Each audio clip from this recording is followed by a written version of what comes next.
Hello, and welcome to Saving People Queering Things, a supernatural podcast. We were previously known as Driver Picks the Podcast, and the episode you're about to listen to was recorded under that name. Though our name has changed as of season 3, our show hasn't changed that much. Our structure and theme-based discussions are the same, and we're so glad you're here. Now, let's get on the road.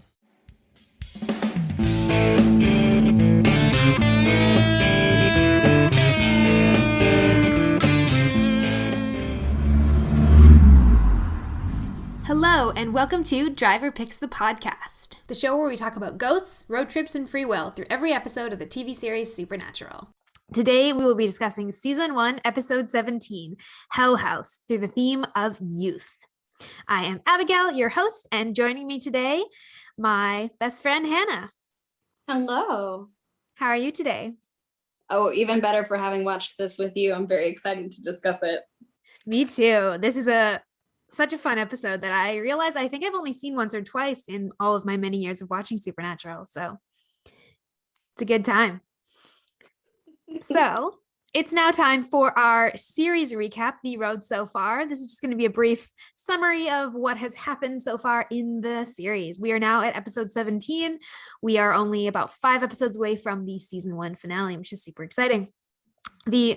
So John Winchester and his 2 sons have been hunting supernatural beings since Mary Winchester, the boy's mother, was killed in a mysterious fire when Sam was a baby. And so Sam and Dean, these 2 boys, have been searching for John, as John has also gone missing. And as they have been searching, they have been hunting different supernatural beings. In the last episode, the hunt for John Winchester came to a head when Meg, a girl who has been tracking the boys since about episode 11, set a trap for John by capturing Sam and Dean. But when the boys were able to escape, John only briefly talks to them to explain that he actually just has to go off on his own again to continue to hunt the demon that killed both their mother, Mary, and also Sam's girlfriend, Jessica. And this episode basically takes place right after Sam and Dean and John split ways again, and Sam and Dean go off. So that brings us to this episode, episode 17, Hell House, and to our famed 30-second recap. I know we're going to the whole point of this is that we're going to discuss this episode, and yet, in this moment, I would like to bring up the point that you and I briefly discussed already, which is this episode is a little loose plot-wise. So coming up with this recap is not as narratively coherent as I would expect otherwise. No. And this is an odd episode placement-wise, which we'll also probably talk about. But we've just come off of a couple of really plot-heavy episodes. And then we get this weird one-off that is very disconnected to the major plot. And we just had like a couple huge revelations in the previous episode. And the previous episode is a very heavy one. And this one is like tone-wise so different. Yeah. Well, shall we give it a whirl? Why not? Let me pull up my own little timer. Okay. 3, 2, 1, go. So Sam and Dean, recovering from having just seen their father after hunting him down, sort of take a detour in Texas. They hear that somebody in a haunted house has been killing and stringing up women only. Sam found it on a sketchy site. Turns out it's not a ghost. It's not responding to rock salt. Turns out the people running the sketchy site have actually summoned a thought demon ghost of sorts who is not targeting women. It's just kind of following the lore they create for it. It's a wild ride. Pranks. Okay, you ready for me to count you in? Yes, I am. 3, 2, 1, go. So there are these 2 guys who have been hunting supernatural beings, and they have been hunting. They're looking at this one spirit in this one house in Texas. Oh, wait, this is not actually about Sam and Dean. This is about these 2 guys that have this internet site, and Sam and Dean show up and find out that these guys have actually, in their investigating of paranormal situations, they've actually summoned a tulpa, which is a thought spirit, and Sam and Dean have to then stop it and also get these people off the trail. Nice. Yeah, impossible to summarize. Though also like not a lot happens. this was a filler episode. They gave this to the writing interns, and the writing interns are the people who eventually wrote fanfic for the show. We felt it. Yeah, we felt it. And but also like I have a lot of fondness for this episode because it doesn't contribute to the long-term plot. Well, it does slightly, but it doesn't contribute to the long-term like main plot. It's a very fun one-off. It is. And it introduces us to Ed and Harry. This show has writers that lean into what the fandom would also lean into and what fanfic would also lean into. And this is happening in season 1 before there was really a fandom to have a million theories about this. And it does feel like a fanfic episode in some ways. It really does. It's kind of interesting because it's not, you don't have the fanfic specific take on the characters, because you're right, we don't get that until the show is actually established. People have really met them and know them. But sort of the like tropey approach, right? You get these really classic shots of like the kids at the diner telling their differing stories. You get the prank war, which is very classic, like leaning into the brother relationship in a way that the show ends up kind of leaning away from. Right? You get this sort of throwaway plot that hints at bigger lore, doesn't really dig into it, kind of gets solved, kind of just gets left unanswered, establishes some new really quirky characters, right? This was clearly a good moment, a sort of break for the audience in a way that feels very fanfic-like, because it's just sitting and enjoying the characters. It really is. There's no deeper, like, this is probably one of the first episodes where we won't really talk in depth about like their traumatic childhood, and like we probably will still a little, because let's face it, we always find a way. But this episode on just the surface level is there. Hannah and I were messaging while we were watching the episode, and one of the things I messaged was being like, I don't think there's very many episodes where they're this purely happy, where it's like, it's not like they're happy as a cover or they're happy as a coping strategy. It's like they actually just seem to be genuinely enjoying the job in a way that we do not see very often. And it's a nice break from the heavier episodes. We've been in a string of like pretty heavy episodes since about episode like 11 or 12. We've been in like pretty heavy thematic episodes, and plot development for both brothers have had some like pretty heavy stuff happen. And this is a nice break before we're going to get really the ramp up to the end of the season. On that note, we're going to talk about this episode through our chosen theme. And this week, our theme is youth. Woo. I know that we say this every single time. I love that the themes that we randomly pull fit these episodes so well. You said youth, and I was like, oh, I don't really remember this episode. I don't know how this is going to work. And then right off the fucking bat, this is what we're handed. I kind of on the theme of what we were actually just saying. Because we see the boys really just enjoying themselves, just having a moment. And especially from a writing perspective, we understand why this is here. It gives the audience a downbeat. It lengthens the drama. It lessens the drive so that we're not emotionally exhausted or overinvested. And it reminds us that there are characters, right? All of these writing reasons. But for the audience's experience, what we technically see is we see these boys bonding with each other after kind of these horrific revelations. Yeah. Right? This response to really difficult things by fooling around with your sibling is so classic, right? The number of times that my siblings and I have gotten in trouble or had a really shitty time or are just kind of going through it, and we like muddle through it together by just giving each other immense shit. Endless time. You know, someone gets in trouble with mom and dad, comes back to the room, and we're goofing off. You know, that ends up being the night that we're up till 4 a.m. with the giggles, which is probably not helping us get out of trouble. But I was kind of struck by that joy and that really lighthearted exuberance throughout this episode, because like you said, we don't really see that, but it's also because they're so serious all the time. Yeah. They're so focused on the mission, on finding dad, on solving Jess's death. and on that their own personal traumas, like their own personal, like right. individual journeys. And we don't get to see them just kind of like I was thinking too that this episode is one of the ones where they really feel like their age, like they feel like a couple of Yes. kids in their early 20s just like mucking about.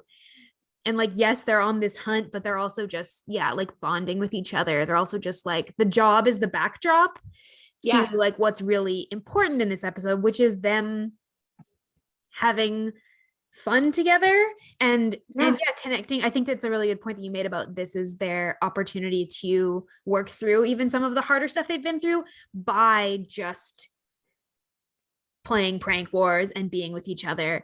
And even when Sam says at one point, you know, the one time that they kind of reference the big plot where Sam goes, you know, dad, you know, we've split with dad and like I didn't agree with that, but like we got to find a hunt. Even when he says that, it's not like this resentful, like we've got to find a hunt. It's a like, well, until we like find dad again, like Mm-hmm. we're gonna just like hunt together. We're just gonna like be together. And I also agree with like that experience of like bonding with siblings by doing that, by you just keep doing your life and you muck around with them because it helps you feel better. And yeah, some of those moments of like right after really big challenging stuff, some of the like just dumb things you do with siblings end up meaning the most because there are that reprieve. Yeah.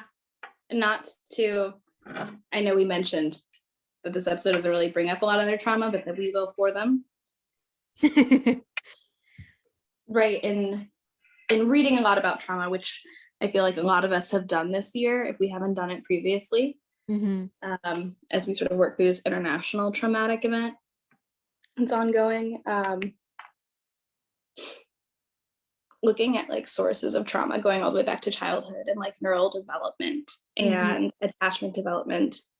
Something I've read about and processed a lot has been the ways that accepting or accessing childhood is healing. And not to say, you know, you don't cling like hold to adulthood, but very much this understanding of like people talk about their inner child or talk about right, I even think of like a Bible verse, right, of like loving like little children, right, this very idea of the preciousness of childhood and how just how bolstering that can be, and the fact that they bring that out in each other. You're right, this is like we're finally sitting with how young they are in a very specific way. We've seen it glimpsed through different lenses. We see Dean putting on this huge oversized jacket. We technically know how young they are. Sam talking about Stanford incessantly, but like this is a moment where they bring the childhood out in each other and you see that they built it for each other in a way that no one else did. And that's where they find like joy in being grounded. And it's through play, like along that same note of like childhood.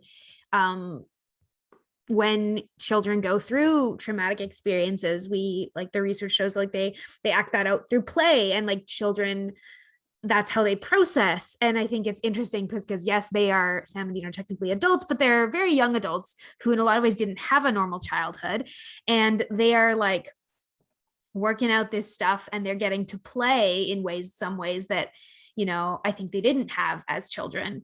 And that's just, yeah, really, it's really refreshing to see that them acting young and even, you know, quote unquote immature, in a way that's not just a defense mechanism. Like this is not, they're not playing prank wars because of, yeah, it's not a deflection from like what's really going on. Like, I mean, yes, they're not talking about anything more significant at this point, but it's because the play itself is what's necessary. It is the meaningful work that they're doing, the meaningful work of like building their relationship, of like having a break together, of like doing some of the things, like going back to their childhood and going back to what's been meaningful about their relationship since they were children. Like even all of the references in this, like in a lot of other episodes, references to their childhood are references to their childhood trauma. In this episode, references to their childhood are to the dumb pranks that they played on each other as children are like callbacks to like clearly things they did to get under each other's skin.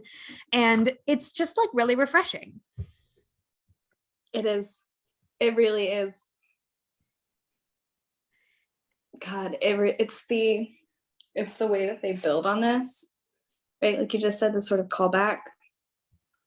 I don't know. I know that we're all sibling bitches in the room, but yeah, those like routines that you build. Mm-hmm. I think that you made a really nice point too about the fact that they don't unpack on screen what's just happened. Probably should be processing that a little bit more externally, even though we know the boys, that's probably not happening.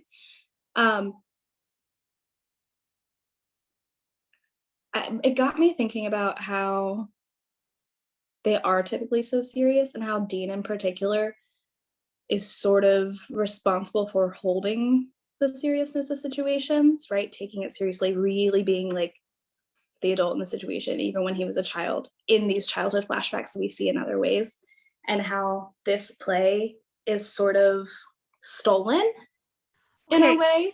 Yes. I want to make and this is going to be a tiny little spoiler. We're going to talk about this actually in the very next episode that we record, but the next episode is Something Wicked. It's the first episode with significant flashbacks.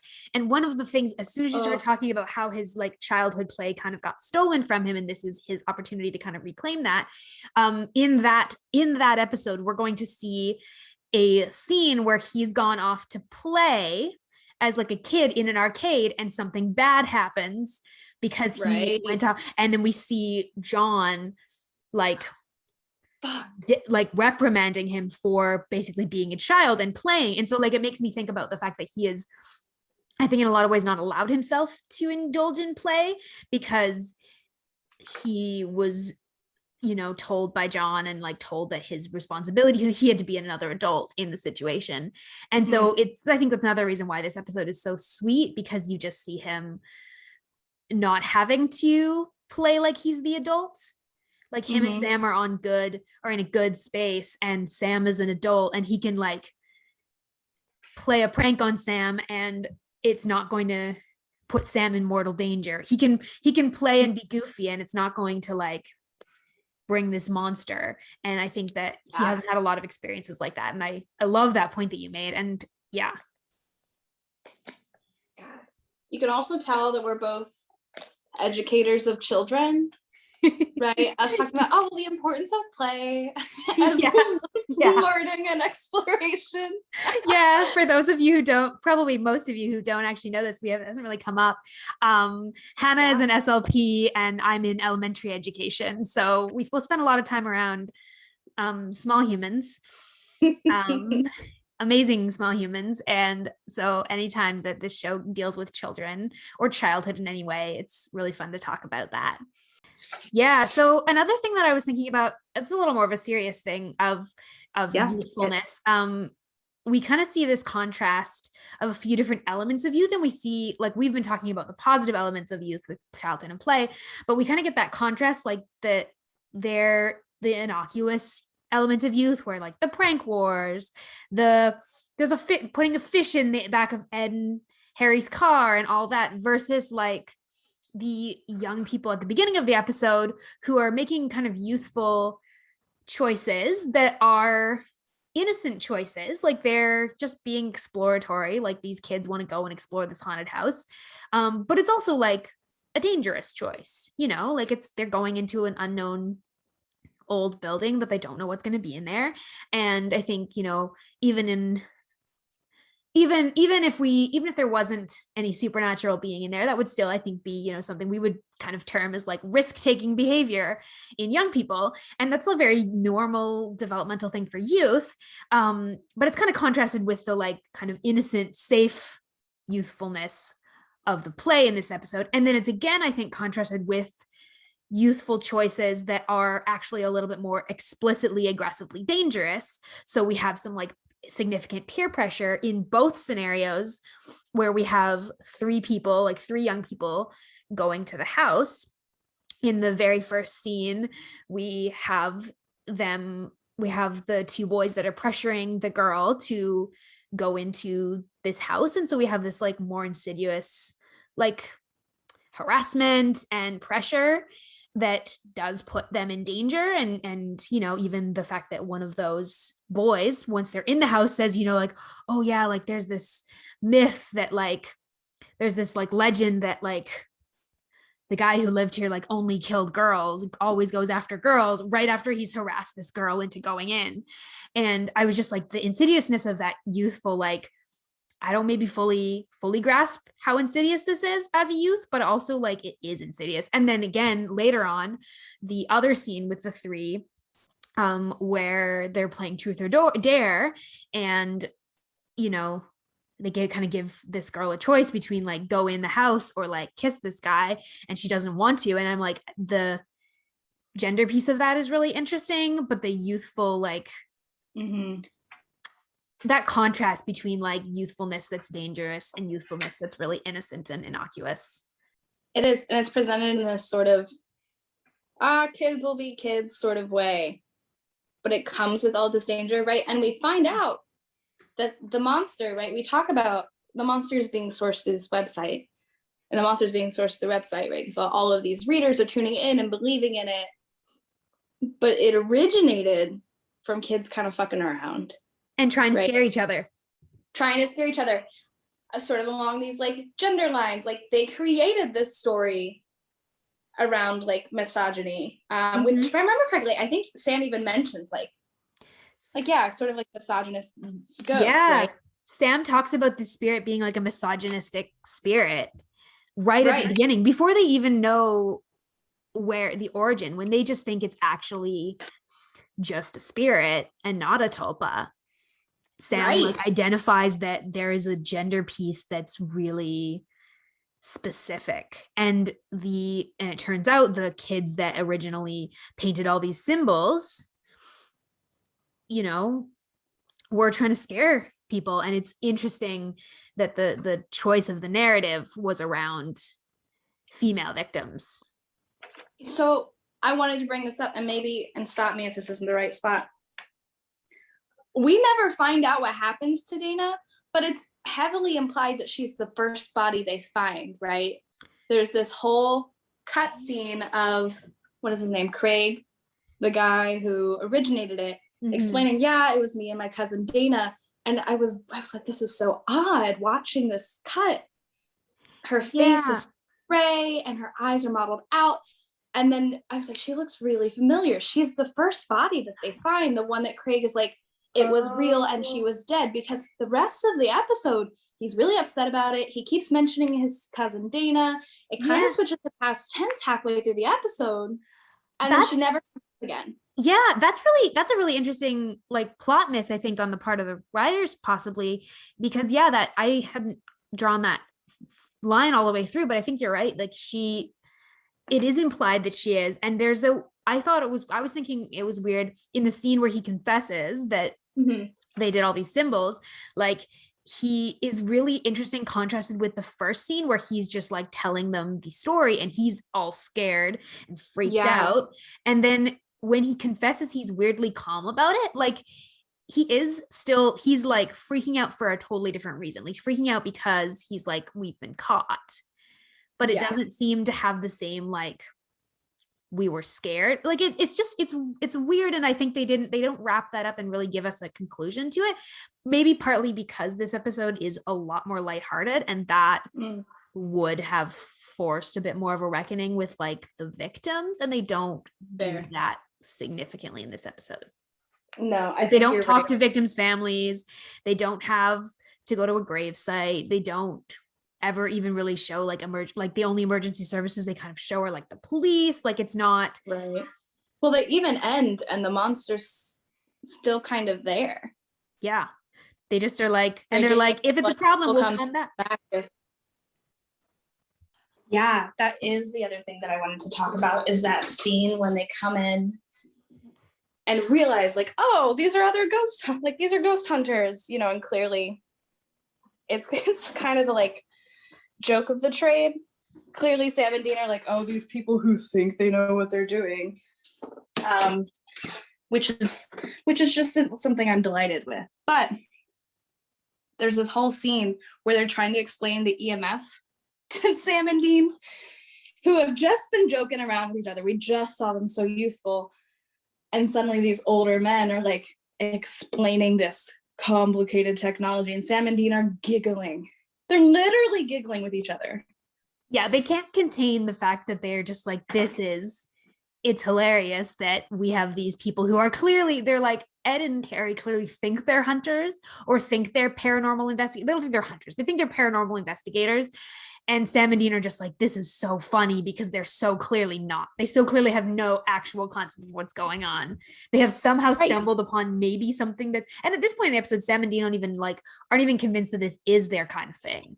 So they're like, these guys have just like, maybe these guys have just come up with this. And, you know, also one thing I found kind of not specifically connected to youth, but connected to this point that we're making that I found a little funny was like when Sam is talking about his research and they're driving and Sam's talking about like, oh yeah, like I was doing some, when we decided we were coming here, I did some like research, and Dean is like instantly like, where did you do research? And Sam's like, I did it on a blog. I did it on like a local blog. And he just like razzes him for it. And I found that just like funny and also a little strange because I'm like, did you guys like, I don't know, you deal with like monsters and legends and things that like aren't generally real. And so like, it makes sense that people would talk about them on the internet, though I guess maybe also I'm bringing my own like 2021 energy to this because I think that like, Dean, it's a really 2005 mood for Dean to be very skeptical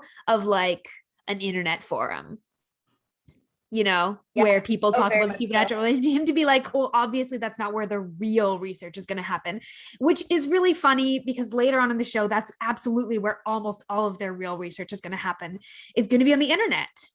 I was going to say, I was like, now we all know that I haven't seen Supernatural, but my understanding is very Bella and Twilight typing vampire into the Google search engine in terms of research.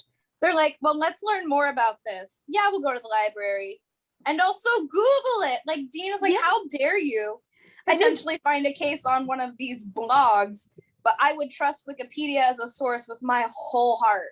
It's so funny because the skepticism that he had, because it wasn't even really skepticism. It was just like, he was just like, that's goofy. It was just like, he was like, that's goofy that you would like, their website's called Ghost Facers or whatever.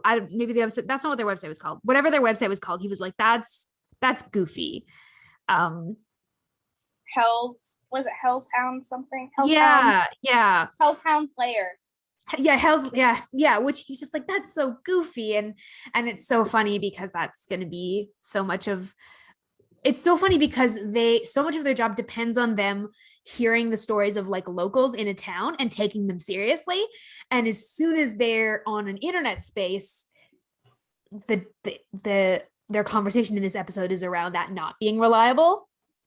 But they go to the record store and they go to the diner and talk to the kids, and it like isn't all that different. But in this early era of the internet, maybe I think that might be part of it, which is interesting. I think maybe why as the show evolves, they also evolve with it in terms of how they listen to victims and how they listen to townspeople.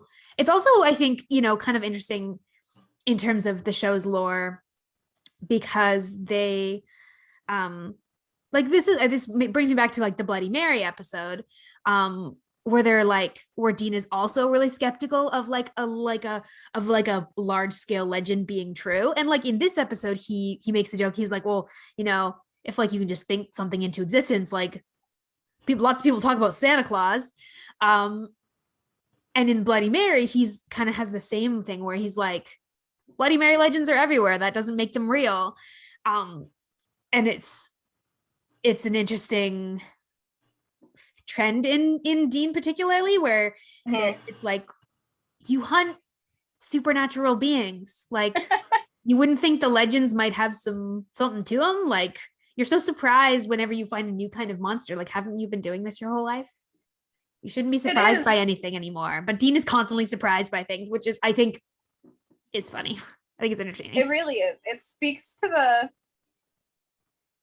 writers really have us believing that that the Winchesters have a very set belief system, right? Yeah. Of research and lore. And the writers really have us believing in the efficacy of the Winchesters' belief system and the fact that it exists and is solid and is thought through, right? That there's a reason Dean is like, obviously that's not true, but vampires are. And we are not given access to all of that lore, but it's so funny to me because I know we learn later on more hunter lore, but especially in this first season, this sort of, it feels very much like spinning a wheel and being like, oh, today, that monster, I don't believe it. This one, obviously. This one, only in some circumstances. And we don't know enough to know why. Well, it's kind of like throwing a dart at a board. Yeah, and it's super weird. And I think you're absolutely right that will work itself out over the seasons, but right now it's really obvious. Another thing that I thought of when you were saying that was like something that I had read, some headcanon that someone had, and and not even just headcanon, but someone had basically written a thing about how they actually think, and I think this holds up pretty well to canon, that John, really, even within the hunter community, really isolated himself and his kids. So like, we know he had some hunter contacts because even in this first season, they mentioned Pastor Jim, they mentioned a couple other hunters, but it seems like, and from most of the flashbacks we get, like they didn't hunt with other people very often. They didn't have a lot of connection with the hunter world as a whole. John seems to have burned most of his bridges in terms of, spoiler for certain characters, people like Ellen and Bobby, like John seems to have burned most of those bridges. So like, I wonder if part of the reason that Sam and Dean have both a really extensive, but also a really narrow view of the supernatural world is because they haven't had access to like the bigger networks. They've kind of been told one person is the expert on the supernatural, and that's their dad. And so anything that they haven't experienced, and they both demonstrate this kind of skepticism, specifically Dean is more than Sam, this skepticism towards anything they haven't personally experienced. And I wonder if that's also because John exhibits that of like, until I've experienced it, doesn't go in the journal, and I don't really trust other hunters, and I don't really look for support from other hunters who might know more than me. And I think that his boys have kind of like picked up on some of that. And that's maybe some of what's showing up. And maybe that's some of why it's like throwing a dart at a board as to like which things they believe in and which things they don't. Yeah. Spoiler, we don't have to include this, but spoiler alert, the Tumblr post that haunts me out of the hundreds is the one that's like John furiously hoarding his knowledge. And he has like one notebook and he's put everything that he's ever learned in there, and he only learns it on his own. And if that notebook ever gets lost, like he's fucked. And then Bobby is like, yeah, I keep multiple copies of everything that's important stashed everywhere. And I usually source it to multiple people so that we can all work off of this. Like it infuriates me. It makes me so mad to think about it. And we think about so many of the like challenges that the boys have in the first couple of seasons until they start to establish relationships with other hunters. And so much of that is because like so many things could have been avoided. Like they could have known so many. I refuse to believe that like the hunter community as a whole didn't know significant things about demons, like didn't know more about demons. And when the first time they meet a demon in episode 4 in Phantom Traveler, they're like, we've heard legends, and they're like, demons, like they're so flabbergasted, they know nothing. And I'm like, I refuse to believe that no hunters have interacted with demons until season 1 of this show. Like, absolutely, it doesn't match with the rest of, and it does not match with the rest of the lore. When we get further into the show, we know demons have been actively doing things when the boys were young, even before that. We know that that's not as uncommon as season 1 makes us think. And that makes me think that because John hadn't figured that out himself, he did not pass that along to his boys, and he hadn't exposed them to anyone else who could, like Bobby. And I'm like, that could have saved them so many downfalls. And it also makes me infuriatingly angry. Also makes me really grateful for Bobby because he's the original we talk in like super later seasons again about like Sam and Dean developing this network of hunters and hunter information systems. But Bobby is really the original one to do this just on his own, with being a place where information was like reliably sourced. And Bobby is also one of the only people that protects their youthfulness, that like seriously attempts to protect Sam and Dean's youthfulness. Also, I will say that there's a lot of canonical stuff for that, but also I've read a lot of fanfic, and one of the most common tropes in supernatural fanfic is the exploration of Bobby's relationship with Sam and Dean, and Bobby being a parental figure when they were younger. Yeah. And I love it so much. I think there's a lot to be said for how, right, we're bringing up ideas like John isolating them, both purposely in the ways that he's isolating himself, and also like isolating them from reality or from other community, just abusing the fuck out of his little kids. But I think we can actually tie that back to this episode in such a really unique way, because we talked about contrasting Sam and Dean's youthfulness, but also expertise with paranormal investigators. But I think we also see that so easily contrasted with the kids who are investigating the Hell House, right? These kids who stumble into it have looked, and part of it is that no one has ever cast a teenager for a teenager's part in a show ever. No, never. Right. Especially in 2005. I don't buy that any of these people are even remotely near the ages of 18 and 19. I had a question. I literally, like, in the first diner scene, the first time we had like a close-up, clear shot, not in the dark, of one of the teenagers' faces, I was like, did they tell us? I literally thought to myself, I was like, did they tell us they were teenagers, or are these actually 20-somethings? And then I was like, no, they're supposed to be teenagers. They're just played by 25-year-olds. Yeah, easily. But it's so funny because technically Sam is pretty close to their age. Yeah, Sam's right in there. Dean is not that much older. Dean is the age of some of my friends when I was in like my early 20s, late teens. More early 20s than I am now. But right, where are we going to find the kids? Where we always find them. There's this very clear, distinct line between Sam and Dean and the youth. Yes. And then Sam and Dean and the elder. Like, there's just this weird bubble that they exist in. Yeah, I also found it really interesting, and that's actually that specific line of like, we'll find the kids like where we always find them, because I was thinking about that too, but I thought about it slightly differently, where I was like, ooh, are they drawing on their own like own experiences from the past of like, where would we have gone if we were in this town, stuck in this shitty town because dad was working a case? Where would we have gone? And like, which is, it kind of goes along with what you're saying about how they do differentiate between like the kids and the us as the not kids, but they also draw on, I think, maybe their previous experiences as kids to like try and, like they're walking that back and forth between like, we're the experts and we're also similar ages, and we're the experts and we're also similar ages, and we're playing a prank war, but we're also like really experienced with this like battle formation when we get into the house. Like we can go from like goofing around 1 second to like in position to take down a ghost in like 2 seconds flat. Yeah. So good. Such a good episode for setting up fanfic too, I think. Yeah, it really is. Very, very classically. I think we might bring this up in just a second, but also you and I were messaging throughout the episode about how iconic some of these scenes are, right? Especially they're in every fan vid.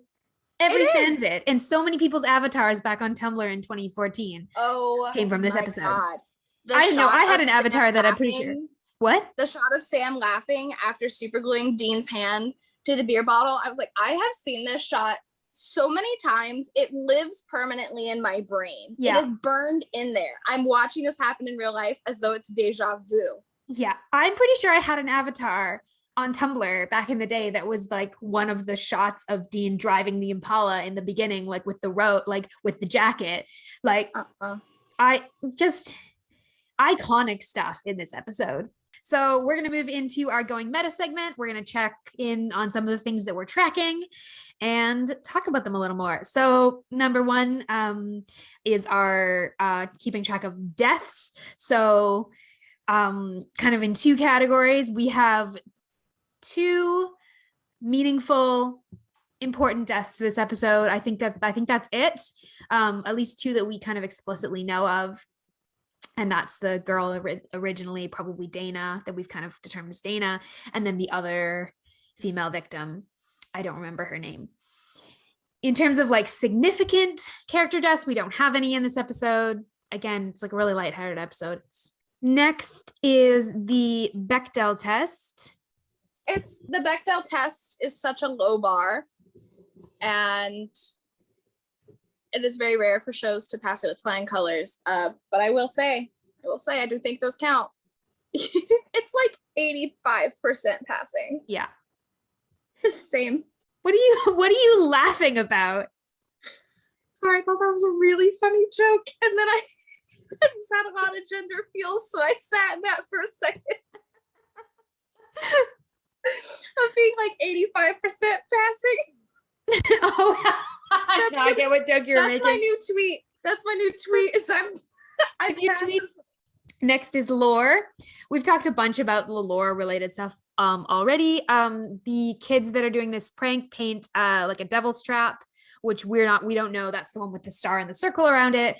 Obviously, we don't actually get explained that that's what it is, but that's going to come in. We're going to learn that actually pretty soon. I also thought in terms of that it was really interesting how they play with technology and the supernatural world, because this tulpa is not just like the reason this tulpa gets so strong is because it's channeling the energy of this like website, and so many people have access to it. And you know, one of the big ways that they try to solve this problem is by shutting down the website, because they're like, we can cut off its power source, but not like in the normal way of like salt and burn the bones or whatever. They're like, well, if we stop the website, if we cause the website to crash, then like it'll lose power, which I just thought was like a really cool use of lore and technology in the supernatural. It is, especially in terms of supernatural to show. Yeah. And our discussion about like how Dean doubts this internet source. Yeah. I feel like there are some threads there around, I don't believe the internet, but this is only happening in our show because the internet believed in it and demanded it. Yeah. I feel like that could be extrapolated to talk about a certain angel or something, but I think there's some fascinating stuff there around what makes something real. Is something real when enough people can see it and believe in it, and when you can't write it away, no matter how much certain writers may have wanted to. If you know what we're talking about, you know. All the way up to the big man himself. Which gets you back to like show lore versus fandom lore about the producers and writers. It's just a whole thing. Yeah, the Holmesian versus the Watsonian approaches, or no. Amazing. The Doyle, and no Sherlock fans come at me. I pointed out like 5 times when we were watching this that this episode's so pretty. Like, this episode is all of my favorite things about the Pacific Northwest where this is filmed. It's like a moody episode. The coloring is I personally really like the coloring. Maybe it's terrible. I know there's the other podcast, the other Driver Picks the podcast show that shares a name with us and is also working through season 1 right now. They end up talking a lot about like things like lighting and how that works or doesn't work. And I've started paying more attention to it. And when they get to this episode, I'd be curious to see if they like or hate the lighting in this episode. But I personally love it. It makes this episode moody and like feels more like a horror-y sort of show in kind of the best like Halloween-y ways. And that might also just be because it's October and I'm feeling the like Halloween vibes, but I loved it. Also, the outfits in this episode are just like fantastic. In terms of the actual locations, it's filmed all over like Vancouver. It's filmed at a couple of heritage buildings, at a campground in Surrey. kind of makes sense, for this episode. This episode's filmed a lot. The actual house is just like a private property. Yeah. And then the actual like location of the episode is I think they said West Texas. Yeah, I don't think they don't specify the actual town, I believe. I think it was off Richardson is the most that I got. And I lived in Texas and I don't know where that is. So it might be. It's also East Texas, so it might be fake. They also it also just could be a fake. It might be a fake town. And I'm not going to bother looking it up because nope, do not care about that. Pop culture. Bring it. You want to? I've talked a lot. I'm going to let you talk through a couple. No, I really want to hear you go up in this section. I really like when you talk about pop culture. I'm not going to lie to you. Really excited about this section. I mean, I literally on my notes I wrote Ghostbusters, Ghostfacers with like 18 exclamation points, because I just love the show writers were like, you know what we should do? We should have some knockoff Ghostbusters that think they're hot shit but really aren't. And then Dean should use the line, "Who you gonna call?" to try and like mess with them and get them caught by the police. I just think that's like completely funny. And I love that it works. And I also love that it reveals like that Dean, likes likes Ghostbusters. Like it's just it was them both looking. They were both like, you might call us. There's also, I'm not sure if it's Ed or Harry that they're like, "Sweet Lord of the Rings." And I just like, okay. It's something that, that's a joke I would have made when I was young and young and on Tumblr. It's the kind of joke that went around Tumblr. That kind of a phrase. It's funny to see it in 2005 Supernatural. And then another one of my favorite references, WWBD, what would Buffy do? Which, again, just kind of classic. Like I love the references they're all pulling are all my brand exactly. So I love it. The one final one being that when Ed and Harry are talking afterwards, we get like before Sam and Dean kind of show up at the end, we get one of them saying, "Oh, Mordecai just has like must just have like a really high attack bonus," which is like a very specific sort of D&D reference.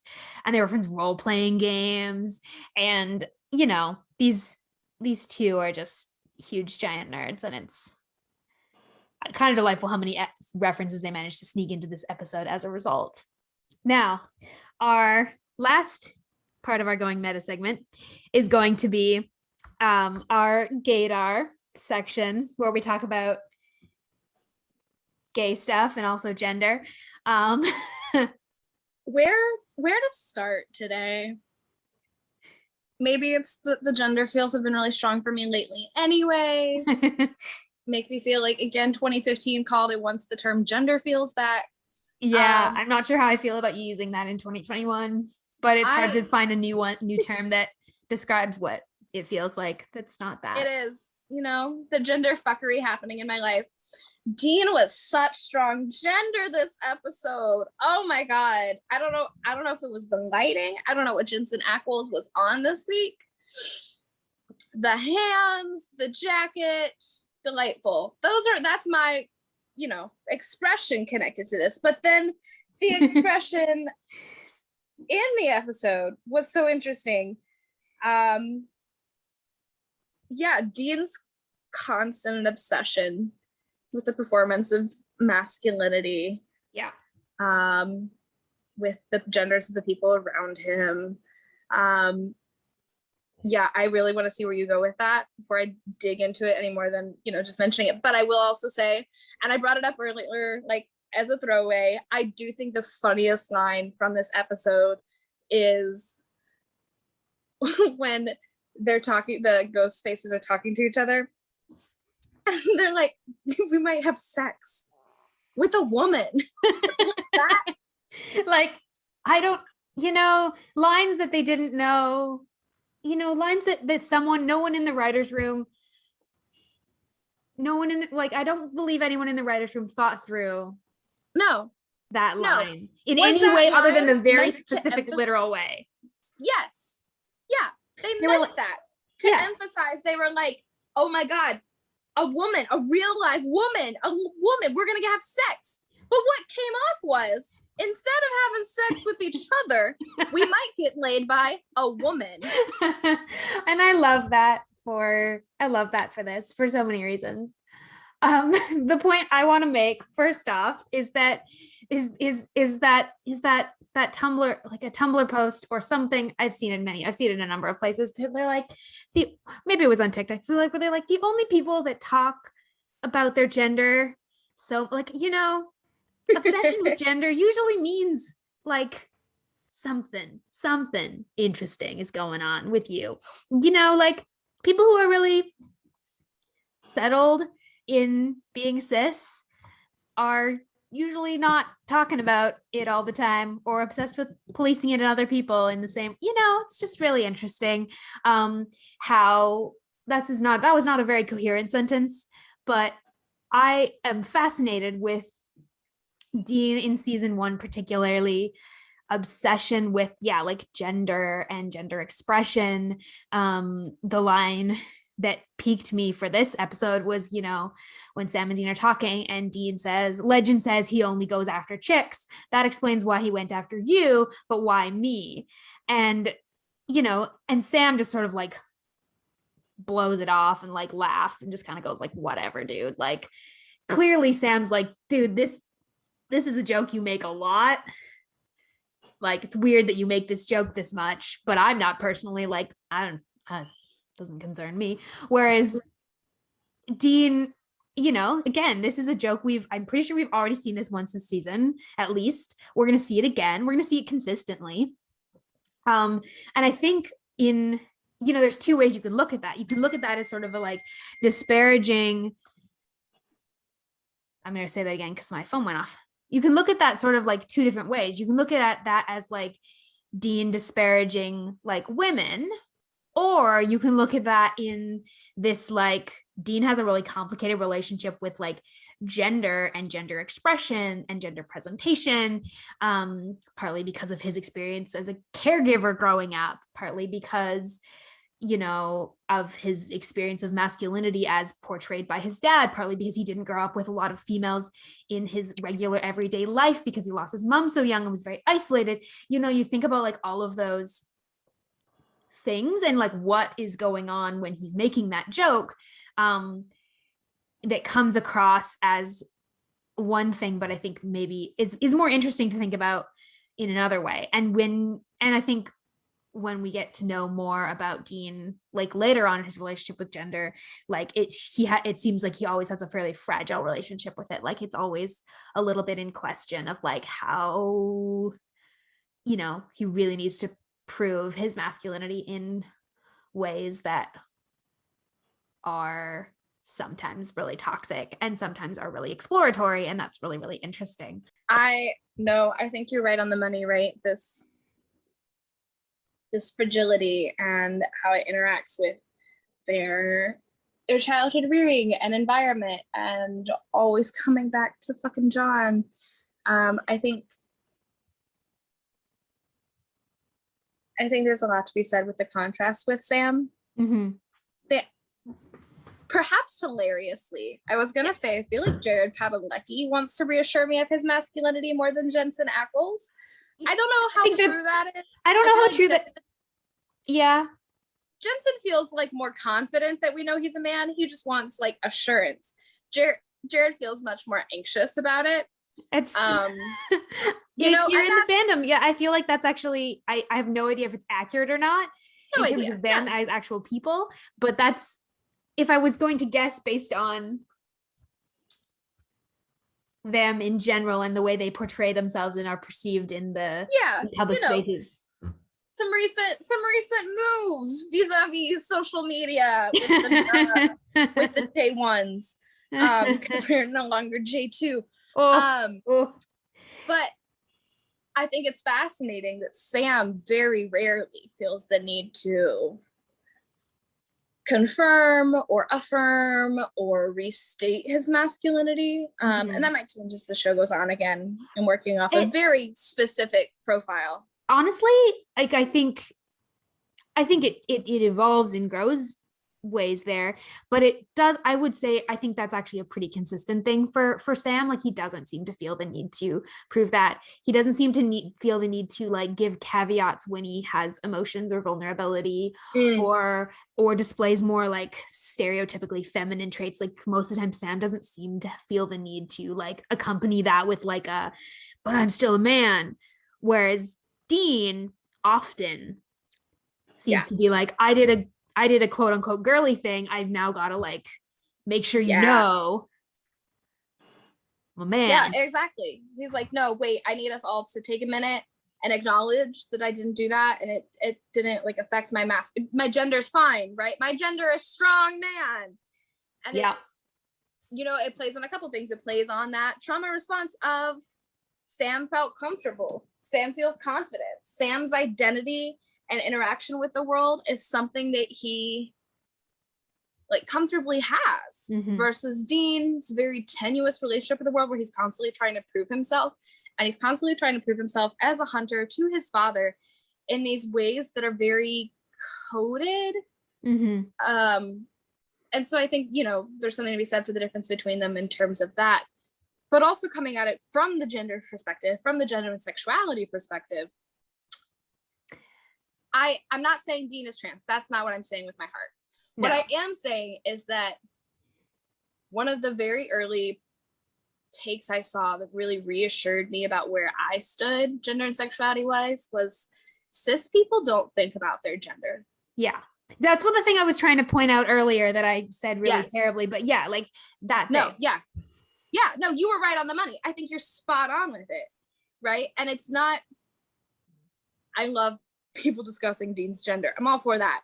I don't personally take it as Dean having a nebulous relationship to his gender as much as the way that gender and sexuality are so intertwined, and the relationship between a healthy expression of gender and sexuality does not exist under toxic masculinity. And so Dean's true authentic expression of himself feels like a betrayal of who he's supposed to be. And so it's often in these instances where he reacts very instinctively, really quickly, really emotionally, that he like sort of backs up and wants validation that he can still be a man, because the way he's understood being a man does not mesh with that. Yeah. And I think that's going to be really interesting more and more as we get later into the show in terms of sexuality, because I think you're absolutely right that it's not about gender identity in the same way, but it is about gender expression and how that intersects with sexuality and what's expected of him. Even like some of the things we find out later about some of his relationships with women, and, you know, the role he plays or the role he struggles to play, you know, the relationships that are really healthy that we see that are even like relationships like with Cassie, you know, theirs is a very like relationship where he is existing and the focus is not on like, you know, him being a masculine person in the relationship. Like the relationship it doesn't really need that, as opposed to like some of the other relationships he has, or like individual one night stands that he has, where there's a lot more of like, I need to prove that I'm a man. And that's part of how I'm doing that, is by having this relationship or having this experience.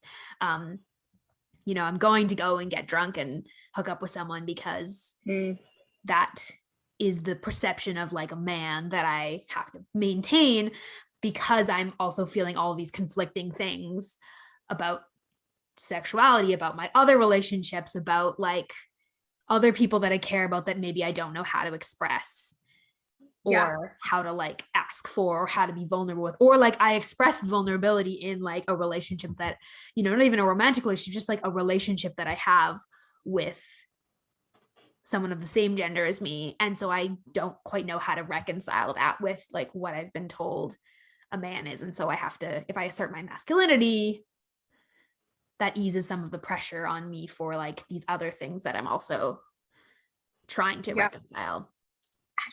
By Dean writes, you know, like Dean, gay Dean. I'm like, that man is not a straight man, and I know people walk away from the show believing that, but I'm like, people did the same thing about Kurt, okay? It's true. From, that whole, it's again, that tick trend, that song, historians will call them best friends, roommates, colleagues, anything but lovers. Like, history hates lovers. Like, we're very bad at seeing characters that have more fluid sexuality and and like not just being like, oh, such good friends. And so I don't see, and I love that we're seeing that even in season 1. We're seeing that like Dean's relationship with gender and sexuality is more complex than even I think the writers are trying to establish him in this one particular sort of like role, and it's not even working at this point, which I think is, credit to some of the nuanced writing and also the way Jensen is playing Dean and playing his experiences out, and like I love it so much. We're going to end today with like a little theory check-in, and this is just an opportunity for us to talk about like things like genre and literary and film tropes that we see in this episode. We thought this episode was a great indicator of a lot of those things in some really fun ways. We've talked about a number of them already, so we're going to go pretty quick, and I just kind of want to like list the things that we see, the tropes that we see. The haunted house, just the concept of a haunted house. Yeah. And the concept of youth and like girlhood in horror stories, like all of the visual shots of the female characters, the female teenage girls, like that's such a horror trope. Yes. The outfits, weirdly, I felt were very 80s, 90s, even 70s, some of them. The record store shirt, the diner outfits. There's a lot of that era in this town. Yeah. Yes. Even it feels almost like a 50s, 60s diner almost. Like, yeah, I was kind of like Grease era. Mm-hmm. We're just throwing out some 1900s decades. But yeah, I kind of felt like the tropes of like their appearance and like it needed to be set in a like older horror film. Mm-hmm. Even the fact that he's going at them with like an axe, like it's very like classic. It's a very classic like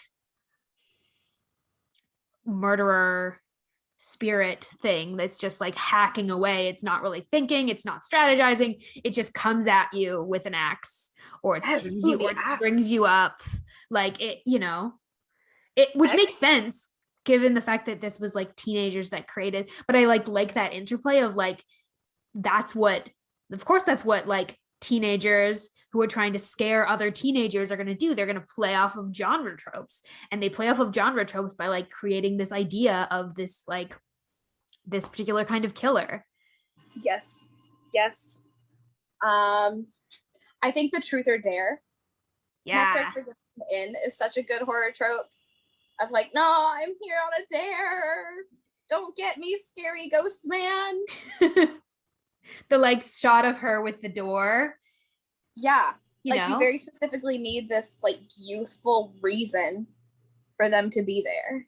Yeah. No one older is going to be there for those reasons. They need someone who's going there to explore. It's the idea of like, not just like being in a place that's haunted, but like going to a place that's haunted because it's haunted, because you want to be scared, because you actually like are young, you're craving the thrill of like being scared. And like there's all these genre tropes of like local legends of like, my cousin Dana told me, and I don't know who she heard it from, and like this person told this person, and I don't know where the story came from. Like that's just such a common thing in any local legend, is like tracing it back to where it started is sometimes almost impossible, because everyone in the community has contributed in some way to its creation, and in this sense literally to its creation. I think also in terms of like bookending that, the sort of dubious ending is also a really lovely horror trope. You don't tend to get that often with other genres, but specifically horror, of the what's gonna happen next, this monster is still technically out there. True. It could get you if any day now. It could leave the property. And even the heroes responding to that, like that unknown by being like, well, we'll just come back, you know, next time on part 2. Exactly. Like it's set up for like a you know, dumb horror sequel. Yes, it is. Return of Mordecai. Oh, like please no. That would have happened. Yeah. I also think burning the house down, right? And the figure of Mordecai standing in the burning doorway is also a really lovely, like, classic horror image. Yeah. Oh yeah, for sure. Yeah. So many good tropes. So many good tropes of like horror tropes in an episode that's actually not really scary at all. No. Like at no point is this episode scary or even really like vaguely creepy at a couple points, but like it's a funny episode, but it manages to still bring in all these tropes and use them, I think, to its advantage in terms of the comedy. Yes. Yeah. It's really an interesting episode. I want to watch it again just to, I don't even know, dig into it. I feel like, I don't even know what I feel like. This was an interesting episode. Yeah, I agree. It's different than any other episode we've had so far this season in some really interesting ways that I haven't quite pinned down yet. And I think this conversation has helped me like understand it a bit more, but I think I want to come back to this episode more often because I think it's probably been for at least 4 or 5 years since I've seen it. And I'd also I'm excited, spoiler for later season, but to watch this in conjunction with the other Ghostfacers episode, because I think the other Ghostfacers episode is the one that's way more commonly watched, and it's really funny. Because it's actually an episode about them. It's not just they happen to be there. It's an episode very specifically focused on them, and there's a whole gay storyline in that episode. And you know, I'd love to watch those episodes actually back to back, and kind of, I think that'd be an interesting. I like that. Yeah, so I might do that. Anything else you want to say on this episode, Hannah, in general? No, I think we've hit all of my points. Thank you for joining me today. Of course. Thank you for having me, as always. This was so fun. What a weird little episode. We are so glad that you've all joined us. To those of you who are listening, thank you for coming along for the ride. We wish you a peaceful road until we meet again next week. And next week, we will be discussing season 1, episode 18, Something Wicked, through the theme of impossibility.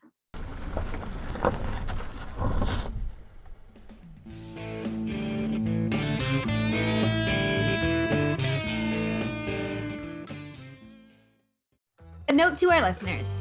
This episode was recorded prior to our season 3 name change, where we went from Driver Picks the Podcast to Saving People, Queering Things. For all of our new social media platforms, visit queeringthingspodcast.com.